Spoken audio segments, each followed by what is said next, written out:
හරි. දැන් අපි කතා කරන්න යන්නේ ප්‍රවේණී පාඩම ගැන. දැන් ප්‍රවේණී පාඩම ගැන කතා කරද්දී පළවෙනියට තියෙන කාරණාව තමයි ප්‍රවේණී විද්‍යාව පියා කියන්නේ ග්‍රෙගරි මෙන්ඩල් කියන එකත්.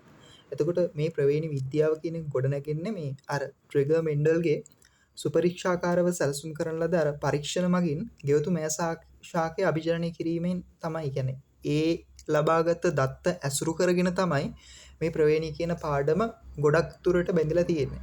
ඒ කියන්නේ මෙන්ඩල්ගේ ප්‍රවේණියෙන් කොටසක් තියෙනවා, මෙන්ඩලීය නොවන ප්‍රවේණී කියලා කොටසක් තියෙනවා. හැබැයි අපි මේක මතක තියාගන්න මේ ප්‍රවේණී ගැන ගොඩක් දේවල් හොයාගත්තේ. කියන්නේ මෙන්ඩල් ප්‍රවේණී ගැන ගොඩක් දේවල් හොයාගත්තේ සුපරීක්ෂාකාරව හොඳට සැලසුම් කරපු පරීක්ෂණ මගින් ගෙවතු මෑ ශාකය අභිජනනය කරලා. හරි. එතකොට මේ මෙන්ඩල් කරපු පරීක්ෂණ අපි දන්නවා සාමාන්‍ය අර එක් ගහක පරාග තව ගහක මේ එක් ගහක පරාග තව ගහක ගාලා ඊට පස්සේ එහෙම නව ජනිත පරම්පරා හැදුවනේ. ලක්ෂණ කොහොමද අනිත් පරම්පරාවලට යන්නේ කියලා මෙන්ඩල් අධ්‍යයනය කරානේ. එතකොට මේ කරපු පරීක්ෂණ සාර්ථක වෙන්න හේතු කීපයක් තිබ්බා. ඒ හේතු තමයි මේ මෙන්ඩල් ඒ සෑම එක් ආකාරයක්ම සඳහාම ඒ කියන්නේ පරීක්ෂණ මුහුම් දහස් ගණක් කරලා තියෙනවා. ඒ කියන්නේ සම්භාවිත ඒ කියන්නේ පරීක්ෂණ මුහුම් දහස් ගණක් කරලා තියෙනවා. එතකොට අර එකම දෙයක වැඩි ප්‍රතිඵල සංඛ්‍යාවක් ගන්නදී එහෙම නැත්නම් අර මේ එකම පරීක්ෂණය නැවත නැවත කරලා වැඩි ප්‍රතිඵල සංඛ්‍යාවක් ගද්දී මොකද වෙන්නේ? ඒකේ නිර්වද්‍යතාවය වැඩිනේ. හරිද? එතකොට මෙන්ඩල්ගේ මේ පරීක්ෂණ සාර්ථක වෙන්න බලපෑවු තව එක හේතුවක් තමයි ඒක. අනිත් එක එයා අධ්‍යයනය කරපු දේවල් වල එහෙම නැත්නම් එයාගේ පරීක්ෂණවල නිවැරදි වාර්තා ළඟ තබා ගත්තා. තුන්වෙනි එක මෙන්ඩල් අර සාමාන්‍ය සෑම මුහුමක් සඳහාම F1 සහ F2 ජනිත පරම්පරා දෙකක් සඳහා මුහුම් සිද්ධ කළා. අර ඔයාලා දැකලා ඇති මේ ප්‍රවේණී කිව්වම ඔයාලට මතක් වෙන්නේ අර P පරම්පරාව කියලා පරම්පරාවක් තියෙනවා. ඒ මේ දෙමව්පිය පරම්පරාවෙන් ජාන හදනවා. ඒ ජාන එකතු වෙලා තව ජනිත පරම්පරාවක් හදනවා. ඒ පරම්පරාවට කියනවා F1 පරම්පරාව කියලා. ඒ F1 පරම්පරාවේ ජන්මාණු ආයෙ එකතු වෙලා ආයෙ ජනිත පරම්පරාවක් හදනවා. අන්න එහෙම F1 හා F2 ජනිත පරම්පරා දෙකක් එක් මුහුමක් සඳහා හරිද? ජනිත පරම්පරා දෙකක් මේ කියන්නේ සෑම මුහුමක් සඳහාම F1 හා F2 ජනිත පරම්පරා දෙකක් සඳහාම මුහුම් සිද්ධ කිරීම මේ මෙන්ඩල්ගේ පරීක්ෂණ සාර්ථක වෙන්න බලපාපු තවත් හේතුවක්.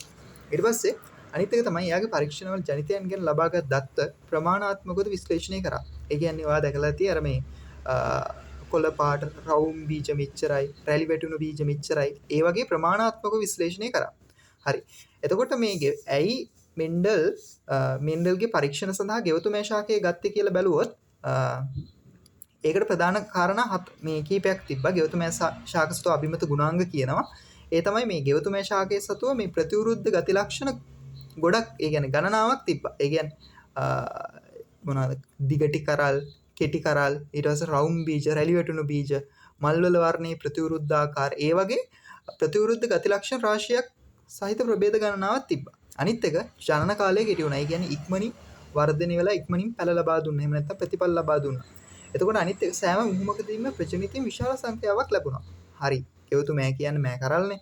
එතකොට ඒ වගේ බීජනේ හම්බෙන්නේ. එතකොට ජනිත විශාල සංඛ්‍යා ඒ කියන්නේ ප්‍රජනිතයෙන් විශාල සංඛ්‍යාවක් හදා ගන්න පුළුවන්.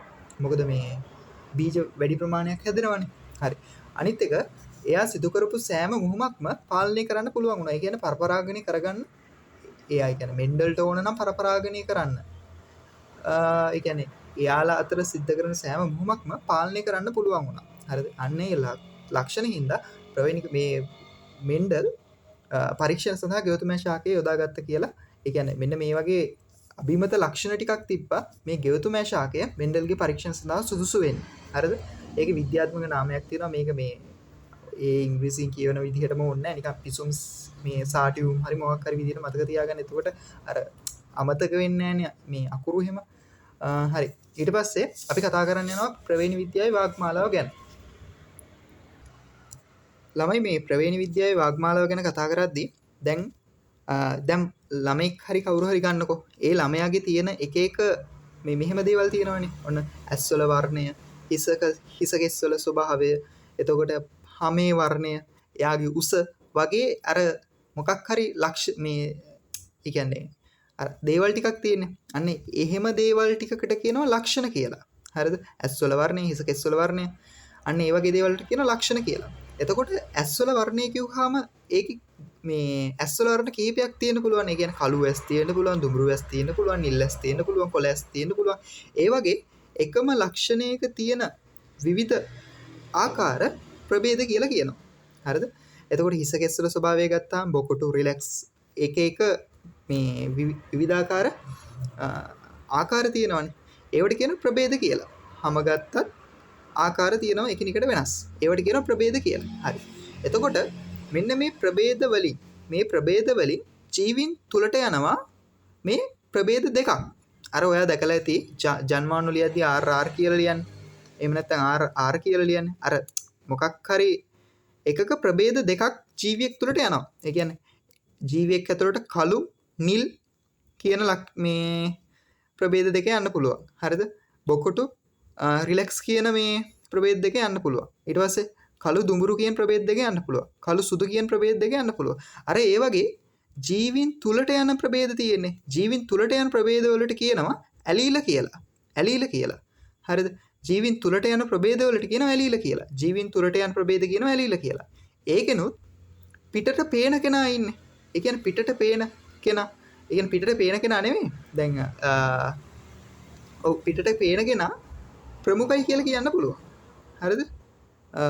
ඒ කියන්නේ එයා අර නිල් තිබ්බට නිල් පෙන්වන්නේ නැහැ. හැබැයි පිටට පේන කෙනා ප්‍රමුඛ කෙනා කියලා කියන්න පුළුවන්.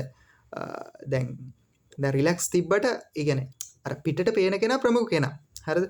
දැන් කළු දුඹුරු තිබ්බට දුඹුරු පේන්නේ නැහැ. එයා නිලින කළු පේන කෙනා අර එහෙම අයිඩියා එකක් ගන්නකො. ඒ කියන්නේ ඇලීල ප්‍රමුඛ ඇලීල කියන්නේ මේ වගේ දෙයකට, නිලින ඇලීල කියන්නේ මේ වගේ දෙයකට කියලා අයිඩියා එකක් ගන්නකො. සම්පූර්ණ මේ විස්තරය කියන්නේ එක එක වචන ගැන පස්සේ කතා කරනවා.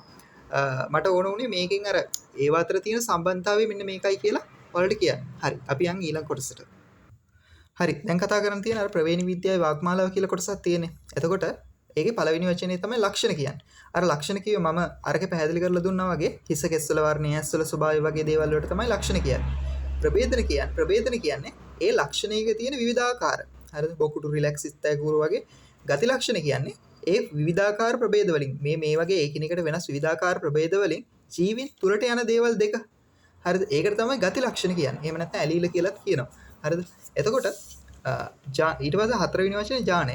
ඥානය කියන එක පොඩ්ඩක් මතක තියාගන්න ඕන. ඥානය කියන්නේ ජනකයාගෙන් ජනිතයාට ප්‍රවේණික ද්‍රව්‍ය සම්ප්‍රේෂණය කරන මූලික ඒකකය කියලා ඥානය හඳුන්වන්න පුළුවන්. අනිත් එක කිසියම් වර්ණ දේහයක නිශ්චිත පතයක තියෙන DNA අණුපිළිවෙල කියලා කියන්න පුළුවන්. අර මතකද මේ අණුක ජීව විද්‍යාව පාඩමෙත් මේ ඥානයට එක් අර්ථකථනයක් තියෙනවා. අර මේ මෝගන් ඇතුළු කණ්ඩායම විසින් ඥානය කියන්නේ මොකක් හරි මේ වර්ණ දේහයක තියෙන DNA අණුව කොටසක් කියලා හොයාගත්ත කියලා තියෙන්නේ. අන්න ඒක එහෙම මතක තියාගන්න.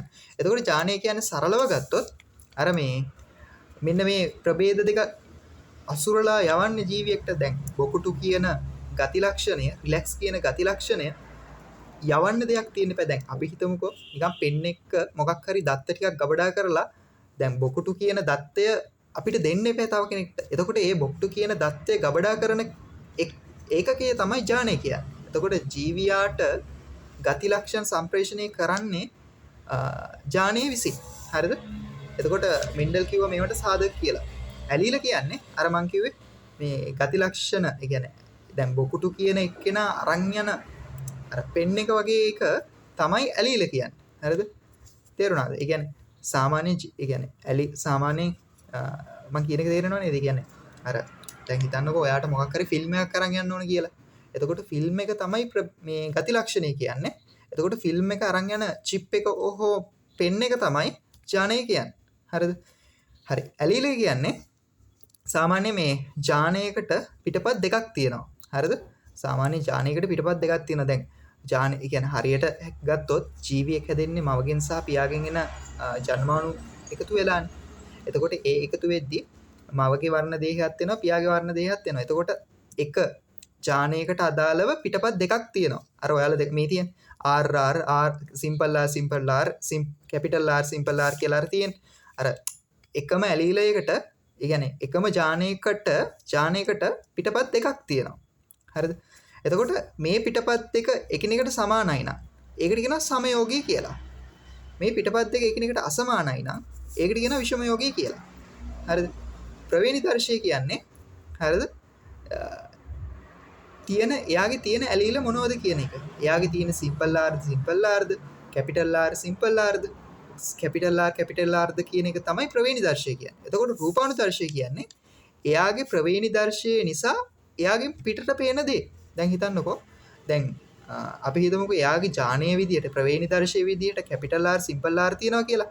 කැපිටල් ආර් කියන්නේ රතු මල් දරන ශාකය සඳහා ප්‍රමුඛයා කියලා ගන්නකො. එතකොට මේකෙන් පිටට පේන දේනේ රතු මල් කියන දේ. එතකොට මේ රතු මල් කියන එක තමයි රූපානුදර්ශය කියන්නේ. හරිද? පිටට පේන දේ. ප්‍රවේණි දර්ශය කියන්නේ එයාගේ ඇතුළේ තියෙන ඥාන සැකස්ම මොකක්ද කියන එක. රූපානුදර්ශය කියන්නේ එයාගෙන් පිටට පෙන්눔 කරන ලක්ෂණ. හරි. ඊට පස්සේ නිලීන ඇලීලය කියන්නේ අර ඒක අපි අර්ථ දැක්වුවොත් විෂමයෝගී තත්වයකදී ජීවියෙකුගේ රූපානුදර්ශය කෙරෙහි හැඳිනිය හැකි බලපෑමක් සිදු කරන්නේ නැති ඇලීලේ තමයි නිලීන ඇලීලේ කියන්නේ. දැන් හිතන්නකෝ මෙන්න මෙහෙම මොකද්ද රූපානුදර්ශයත් මේ ප්‍රවේණි දර්ශයත් තියෙනවා කියලා. එතකොට මේ ප්‍රවේණි දර්ශයේ මං කියවනේ රතු මල් කියන එක පෙන්눔 කරන්න කියලා. අපි හිතමු සිම්පල් ආර් කියන්නේ සුදු මල් කියලා. එතකොට මේ පෙන්눔 නොකරන ඇලීලයට තමයි කියන්නේ නිලීන ඇලීලය කියලා. පරස්පර ගති ලක්ෂණ කියන්නේ එකිනෙකට වෙනස් රූපානුදර්ශ ආකාර සුදු මල් රතු මල් වගේ අර අපි කිව්වේ ගෙවතුමේ ශාකයේ එකිනෙකට වෙනස් පරස්පර ලක්ෂණ තිබ්බා කියලා මේ අර ගෙවතුමේ ශාකයේ මෙන්ඩල්ගේ පරීක්ෂණ සුදුසු වීමේ හේතුව යටතේ. හරි. ඊට නුමුහුම් පෙළ කියන්නේ අර එකිනෙකට මුහුම් වෙලා නැති. හරිද? ඒ කියන්නේ කැපිටල් R නම් කැපිටල් R සිම්පල් R නම් සිම්පල් R විතරයි. කැපිටල් R සිම්පල් R කියලා අර එහෙම අය නෑ. නුමුහුම් පෙළ මුහුම් වෙලා නැති අය. හරිද? එතකොට නුමුහුම් පෙළක් හදාගන්නේ අර ඒ කට්ටිය ටිකක් මුහුම් කරගෙන කාලයක් තිස්සේ ඒ කියන්නේ එක දිගට මුහුම් කරගෙන යනවා. එහෙම මුහුම් කරද්දි එයාලගේ එකම ප්‍රතිඵල ලැබෙනවා නම් නැවත අන්න එහෙම තමයි මේ නුමුහුම් පෙළ කියන කට්ටිය ඒ කියන්නේ මුහුම් වෙලා නැති අයව හොයාගන්නේ. හරි. දෙමුහුම්කරණය කියන්නේ පරස්පර ගති ලක්ෂණ පෙන්වන නුමුහුම් අය පරපරාගණය සාදා කියන්නේ දෙමුහුම්කරණය. ඒ කියන්නේ අර දෙමුහුම්කරණය කියන්නේ මේ වගේ අය තියෙන දැන් R කැපිටල් R ගත්තොත් මෙයාගේ ඥානය R. එතකොට සිම්පල් R ගත්තොත් මෙයාගේ ඥානය සිම්පල් R. මේ අයව මුහුම් කරලා හදන්නේ අර කැපිටල් R සිම්පල් R කියලා. අන්න එහෙම හදාගන්න එකට තමයි කියන්නේ දෙමුහුම්කරණය කියලා. එතකොට ඒකේ පළවෙනි දෙමව්පිය පරම්පරාවට කියනවා ජනක පරම්පරාව කියලා P පරම්පරාව කියනවා. F1 පරම්පරාව කියන්නේ පළවෙනි පරම්පරාව. F2 පරම්පරාව කියන්නේ F1 පරම්පරාව මුහුම් කරලා ගන්න දෙවෙනි පරම්පරාව. හරිද? එහෙම නැත්නම් තව මොකක් හරි කාණ්ඩයක් ගන්නත් පුළුවන්. හරි. ඊට පස්සේ ඒකාංග දෙමුහුම් ජීවීන් කියන්නේ මොකක් හරි වෙනස් ඇලීලවල සමයුග්මක ජනකයන් දෙදෙනෙකු අතර මුහුමක්. හරිද? වෙනස් ඇලීලවල සමයුග්මකය. වෙනස් ඇලීලවල අපි හිතමු මේ උස මිටි කියලා. එතකොට වෙනස් ඇලීලවල සමයුග්මක අය අතර සිද්ධ වෙන මුහුමක් තමයි කියන්නේ ඒකාංග මුහුමක් කියලා. මෙතන තියෙන එක ලක්ෂණයයිනේ. හරිද? ඒකාංග ඒකාංග දෙමුහුම් ජීවීන් කියන්නේ හරිද? වැරදුනාද මන්ද? හරි. මේකේ කියන්නේ ඒකාංග දෙමුහුම් ජීවීන් කියන්නේ වෙනස් ඇලීලවලට සමයුග්මක ජනකයන් දෙදෙනෙකු අතර ඇති කරන මුහුමක්. හරිද? ඒකාංග මුහුමක් කියන්නේ අර විෂමයුග්ම තරණ තත්ත්ව දරන ජීවීන් අතර සිද්ධ කරන මුහුමක්. ඒ කියන්නේ කැපිටල් T සිම්පල් T දරන ජීවීන් අතර සිද්ධ කරන මුහුමක් වගේ එකට තමයි ඒකාංග මුහුමක් කියන්නේ. හරිද? ඊට පස්සේ අපි බලමු මේ ද්විඅංග දෙමුහුම් ජීවීන් කියන්නේ කවුද කියලා. ද්විඅංග දෙමුහුම් කියන්නේ ඥාන දෙකක ඇති වෙනස් ඇලීල වලට සමයුග්මක තත්ත්ව දරන ජීවීන් දෙදෙනෙකු අතර සිද්ධ කරන මුහුමක්. ඒ කියන්නේ capital T capital R simple R අර වගේ ලක්ෂණ දෙකකට සමයෝගී තත්ත්ව දරන ජීවීන් දෙදෙනෙකු අතර සිද්ධ කරන මුහුමක් තමයි ද්විඅංග දෙමුහුමක් කියන්නේ. ද්විඅංග මුහුමක් කියන්නේ අර ලක්ෂණ දෙකකට විෂමයුග්මක තත්ත්ව දරන ජීවීන් දෙදෙනෙකු අතර සිද්ධ කරන මුහුමක්. එතකොට මේ තියෙන්නේ යාලා හදලා තියෙන ජන්මාණු මේවා මේ එකතු වෙලා නව F1 පරම්පරාවක් හදනවා. එතන අර ඉඩමදි හින්දා තමයි ඒක දාලා නැත්තේ. හරි.